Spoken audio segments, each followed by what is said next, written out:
నూతన సంవత్సర వేడుకల ముసుగులో డ్రగ్స్ గంజాయి జోలికి వెళ్తే కఠిన చర్యలు తప్పవని గట్టి హెచ్చరికలు జారీ చేసిన తెలంగాణ ఎక్సైజ్ ఎన్ఫోర్స్మెంట్ శాఖ వాటికి అడ్డుకట్ట వేసేందుకు భారీ కార్యాచరణ సిద్ధం చేసింది. ఈ నెల 27 నుంచి 29 వరకు తెలంగాణ వ్యాప్తంగా స్పెషల్ ఆపరేషన్ నిర్వహించనుంది. కేవలం వేడుకల రోజే కాకుండా వారం రోజుల ముందు నుంచే నిఘా పెంచనుంది. హైదరాబాద్, రంగారెడ్డి, ఖమ్మం, నల్లగొండ, వరంగల్ జిల్లాలపై అధికారులు ప్రత్యేక దృష్టి సారించారు. ఇతర రాష్ట్రాల నుంచి నాన్ డ్యూటీ పెయిడ్ లిక్కర్, గంజాయి, సింథటిక్ డ్రగ్స్ రవాణాను అడ్డుకునేందుకు STF, DTF బృందాలు రంగంలోకి దిగనున్నాయి.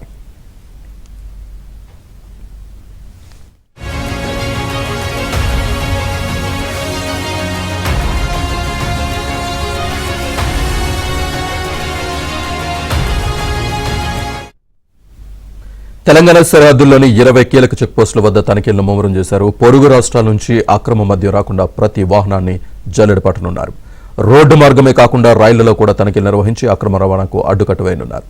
నూతన సంవత్సర వేడుకలు నిర్వహించే క్లబ్లు, పబ్లు, ప్రైవేట్ రిసార్ట్లు ఖచ్చితంగా ఎక్సైజ్ శాఖ నుంచి ఈవెంట్ పర్మిషన్ తీసుకోవాలని అధికారులు స్పష్టం చేశారు.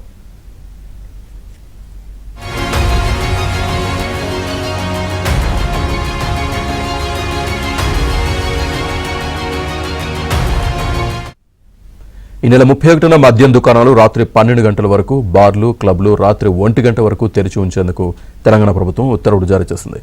ఆ సమయం దాటినా, నిర్ణీత కోటా కంటే ఎక్కువ మద్యం విక్రయించినా లైసెన్సులు రద్దు చేయడంతో పాటు కేసులు నమోదు చేయనున్నారు. ఈ నెల 30, 31 తేదీల్లో తెలంగాణ వ్యాప్తంగా ప్రధాన రహదారులపై రూట్ వాచ్ నిర్వహించనున్నారు. డ్రంక్ అండ్ డ్రైవ్ తనిఖీలతో పాటు అక్రమ మద్యం బాటిళ్లను తరలించే వారిపై నిఘా పెడతారు.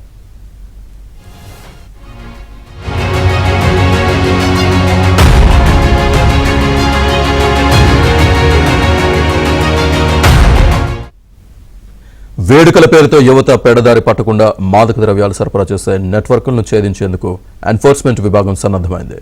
వేడుకలు చేసుకోండి, కానీ మత్తులో మునిగి చట్టాన్ని అతిక్రమిస్తే ఉపేక్షించేది లేదని excise enforcement director Shanawaz Khasim హెచ్చరించారు.